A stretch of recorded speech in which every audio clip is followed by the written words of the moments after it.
Hi, my name's Alien. Welcome to the Driftopia, the podcast.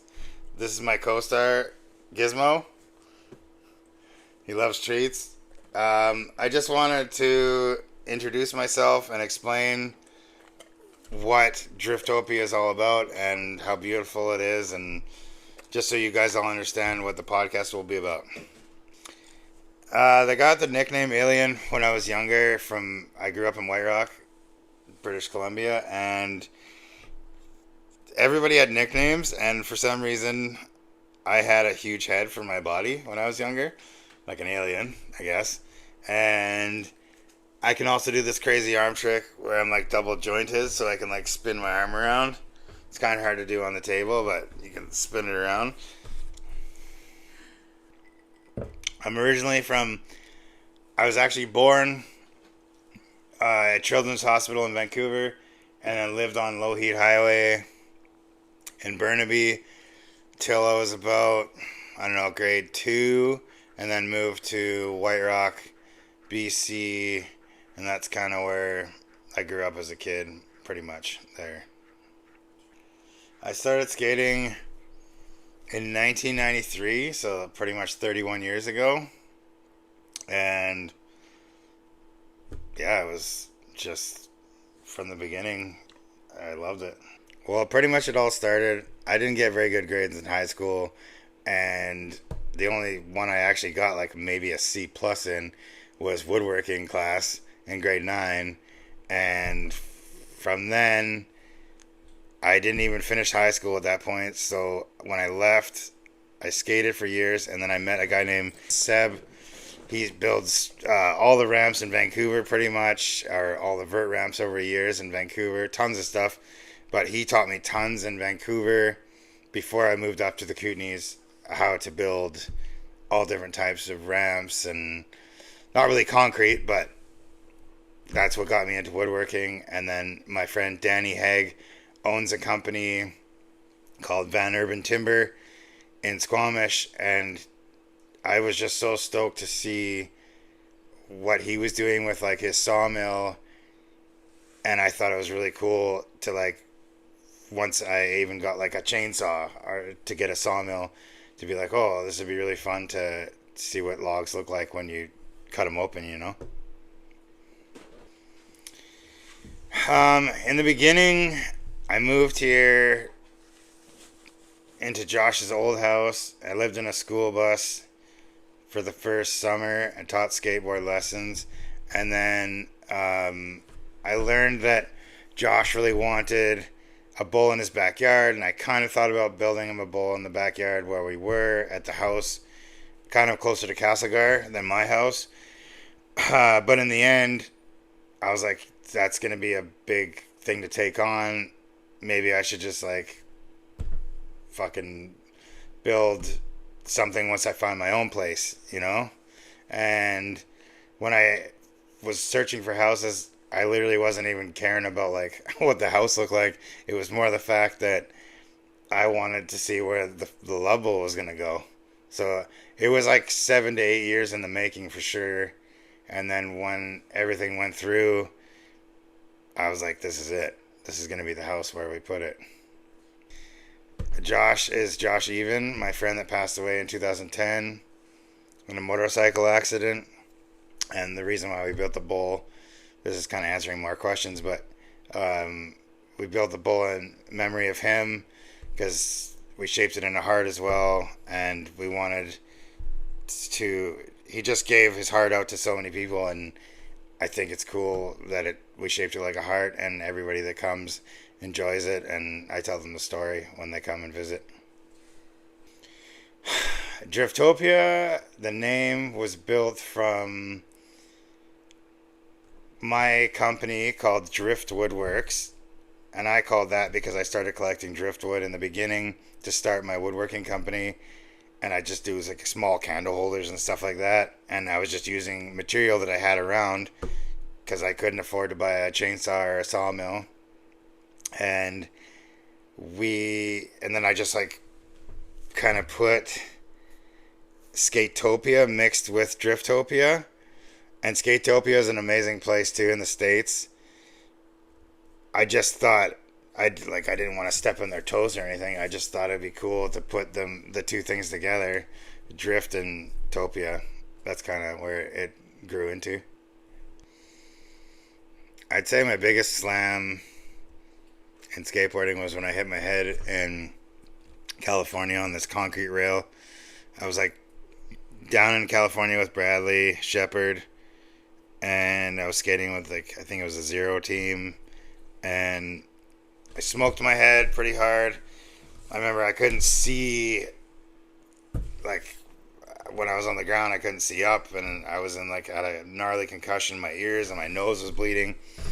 And I remember driving home and being like, "Well, I guess I got to figure something else out," because it kind of scared me in a little way. I guess it happens with everybody that skates professionally. Something happens to their body where kind of puts things into perspective to in a certain way. And I really wanted to have like a big land with this big. I really loved woodwork too. That's why I wanted to build Driftopia as well. So having this place in my dream was the motivation to be like, I gotta move away from the city as well. I think skateboarding is and woodworking combined, like together, is really cool because when I skated, I would always be like, oh, I want to learn this new trick. And with woodworking, there's so many options as well as skateboarding where you could be like, oh, I want to learn how to build this type of table, or I want to go mill this tree and see what it's like if I cut it this way, or I don't know. There's similarities for sure. That's kind of why I find it addicting, and it's endless because you can do whatever you want. The same with skateboarding. I'd say the best tool in my shop would have to be the CNC machine. That was a game changer. It pretty much planes every type, size of wood I have. It can cut like super intricate into any type of wood as well. It just opened up the door for so many different types of art that I never thought I could do. For years, I've been looking for like this magic root ball from a tree because the tree grows down and there's this crazy root mass. And then there's this place called Duncan Lake locally out here that when they come up, when they drain the lake, it goes like this. And I really want to do like a quarter pipe inside the log. I've been wanting to do it for years, but I got to find one that's big enough first off and figure out how to like what finish to put on it so when your wheels go up it you don't fucking sink into it. It's not a real thing yet. Oh my gosh. I think being surrounded by sawdust and mountains and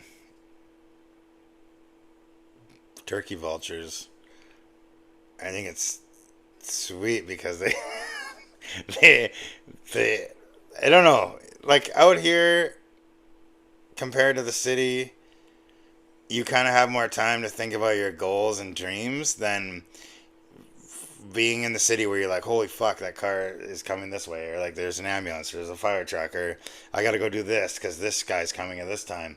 It just gives you more time to think about stuff that you really hone in on, you know? When I was living in the city, it just there was a lot of amazing stuff, don't get me wrong. I just felt like I there's just more freedom. And like when I came out here when I was the first time in 2000 with Josh on a Black Russian trip, I had dinner at his grandma's house and we sat at the picnic table and she just made us this amazing dinner. And I remember it was just so peaceful and so quiet and you could hear the crickets. I don't fucking hear that in the city. And like people come out here when they visit, they tell me how peaceful it is and they get to have like a little bit of serenity because the city has gotten so busy that people don't realize that they're not even looking up anymore and smiling at each other. And I think that's missing. I don't know. I really think coming out here for just a little bit is very good for your soul. Fuck, that's a fully loaded question. It would be really cool to just have a group of friends from Vancouver here, and we're making homemade pizzas in the pizza stove, and we're just talking shit around the fire at night, drinking some beers. When I lived in Robson in a house with Jack, but we come outside and he starts barking a little bit, and there was like a massive brown bear mom with two cubs in the tree right beside my front door. So that was pretty terrifying. And one time I got made fun of because I think I yelled, "Oh my God, there's a moose!" But it was a elk. Because right when I got here, I was such an amateur at everything. My spirit animal is definitely a bison, because, or a buffalo, whatever you want to say, whatever you want to call it. I just love them because they kind of don't give a fuck, and they don't have rules, and I love the fact that they go into storms. They don't like veer away from them.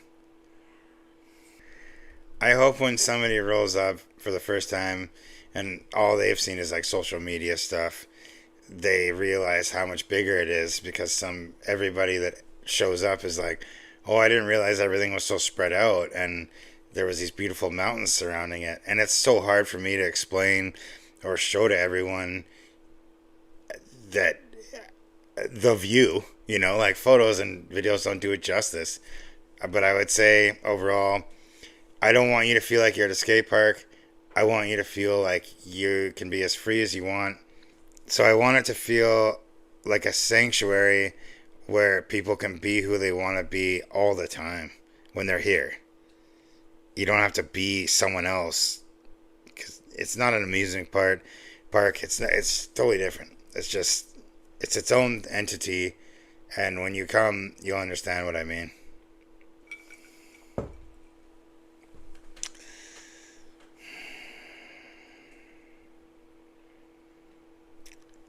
I would say right when I moved here, don't think that you can just go live on Crown land and build Driftopia. You kind of have to follow some rules. And I learned that as time went on. But I think it's good to fail, and you should do that, because you never know how you're going to get to your fucking main goal, right? It's just, you got to do what you got to do to make it happen. I feel like over time, since 2019, the growth has been great. I've heard lots of positive response. I just want to hear more ideas from other people too, because it's when you visit, you have different ways of looking at it, and I like hearing people's perspective, and that's kind of why I wanted to do this podcast as well, because I love hearing what people think about it. So the other reasons why I want to do the podcast mainly is the people that do come, we sit around the fire and we talk about funny stories, and I've never met these people. Some, yes, I have, but the stories that I've heard, I wish I could share with you all right now, because very, very funny. Some are sad, but it's reality, and I think there's a lot of bullshit podcasts out there too that I've seen that it's almost like reality TV. So I think what we can tell you guys and offer to you guys is going to be really cool and different, and I just think it'll be sweet. And I just want you all to know that this is not going to be a normal podcast at all. And I want you to follow the YouTube channel, because all the footage is going to make it even better. I'm going to walk you guys around. I'm going to interview. Like, I want it to be so different than any other podcast or YouTube channel you've ever followed. You know me. I come up with crazy ideas all the time. So I have ideas where I'm going to be interviewing people while people are skating obstacles while it's happening live. Maybe not live with me and you, but I'm saying in the footage, you'll see it happen as we're doing it. If you could just like and subscribe, to the channel. That'd be amazing. I thank you all for all the support so far up to this point. And you can totally... I want to go old school on this. It would be really funny, I think. If you mail in questions or gifts, I'll post it on our YouTube channel live. And you can also email at this link below. And then I'll put the address for the mail down there as well. I love you guys all. Bye.